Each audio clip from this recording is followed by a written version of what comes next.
ইসলামী পশ্চিম পটিয়ার কালারপুর সাংগঠনিক থানার পক্ষ থেকে আপনাদেরকে আমরা শুভেচ্ছা অভিনন্দন জানাচ্ছি।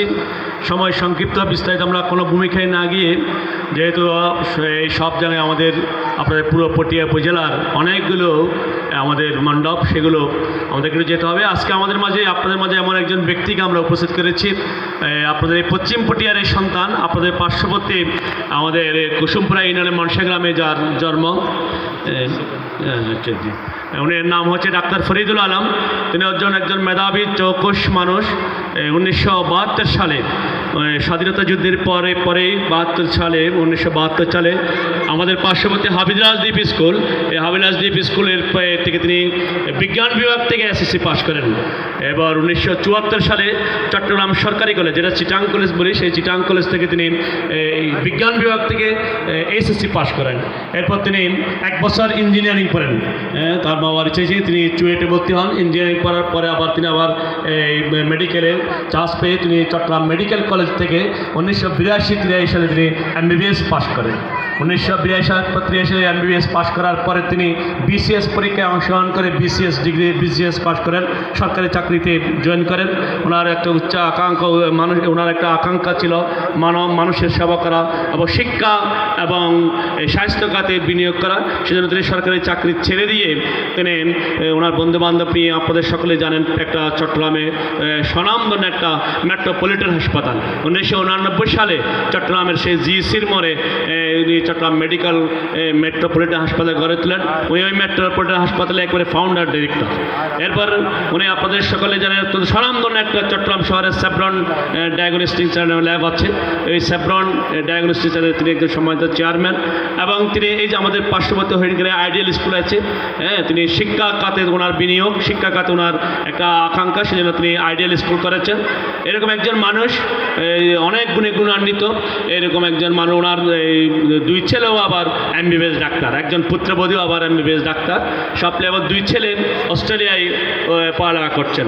এরকম একজন মানুষ, উনি বলছেন জনগণের সেবা করে। ওনার সব কিছু আল্লাহ বিধাতা তাকে দিয়েছেন, তো উনি শিক্ষা সব কিছু। এখন তিনি একটু মানুষের সেবা করার জন্য ওনার একটা আকাঙ্ক্ষা। সেজন্য আগামী জাতীয় সংসদ নির্বাচনে বাংলাদেশ জামাত ইসলামী থেকে ওনাকে মনোনয়ন দিয়েছে। আমাদের এই দীর্ঘদিনের আমাদের সম্প্রীতির দেশ, আমরা হিন্দু, বৌদ্ধ, খ্রিস্টান, আমরা সকলে মিলেমিশে এই অঞ্চলে আমরা বসবাস করি। আমরা এই পশ্চিম পটিয়ার এই জনপদে কোনোদিন আমাদের হিন্দু মুসলিম দাঙ্গা বা আমাদের মধ্যে একটা বিরোধ কলঙ্ক আমরা দেখতে পাই নাই।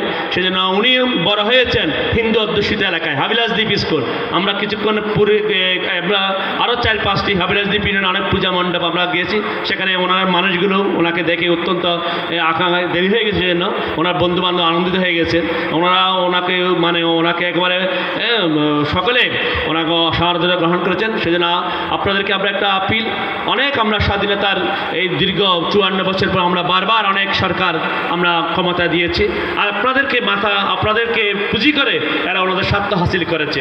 ওনারা সব সময় দেখেন, আপনারা এই যে যারা অতীতে আপনাদেরকে পুঁজি করে, যে আপনাদের হিন্দুদের অনেক সহায় সম্পত্তি কারা দখল করেছে, কাদের হাতে, আমরা এগুলো রাষ্ট্রদ্রোহী বিতর্কে যেতে চাই না। একবার জামাত ইসলামী এখন আপনারা দেখছেন সারা দেশে তাদের কল্যাণমূলক কাজ। আমাদের আমিরে জামাত, যিনি বাংলাদেশের রাহবার জামাত ইসলামের, উনি একজন ডাক্তার। উনি সিলেটে উনি নিজের প্রতিষ্ঠায় একটা মেডিকেল কলেজ করেছেন। অনেক হিন্দু কর্মচারীরা সেখানে চাকরি করে। সেখানে আমি আপনাদের অনুরোধ জানাই, ওনার একজন মানবিক ডাক্তার হিসেবে আপনাদের কাছে অনুরোধ করছেন, আগামী জাতীয় সংসদ নির্বাচনে ভোট দেওয়ার একবার দেখেন। আর আপনারা যদি অন্যায় করে, আমরা এই যে আওয়ামী লীগকে, বিএনপিকে অনেক আমরা এদেশে গণঅভ্যুত্থানের মাধ্যমে মানুষ বিতাড়িত করেছি না, জামাত ইসলামী একবার আপনাদের কাছে চাচ্ছে ভোট দেওয়ার জন্য। আমি এই অঞ্চলে আমাদের নাসির ভাই আছে, মেম্বার সাহেব, ওনার সামনে পরিচিত আছে, আমরা দীর্ঘদিন এই এলাকা আছে, জসিম আছে, আপনাদের সকলকে আমাদের জিরি ইউনিয়নের সভাপতি আছে, আমরা সকলকে আপনাদের প্রতি আমাদের পক্ষ থেকে আপনাদেরকে আন্তরিক অভিনন্দন, শুভেচ্ছা জানাচ্ছি।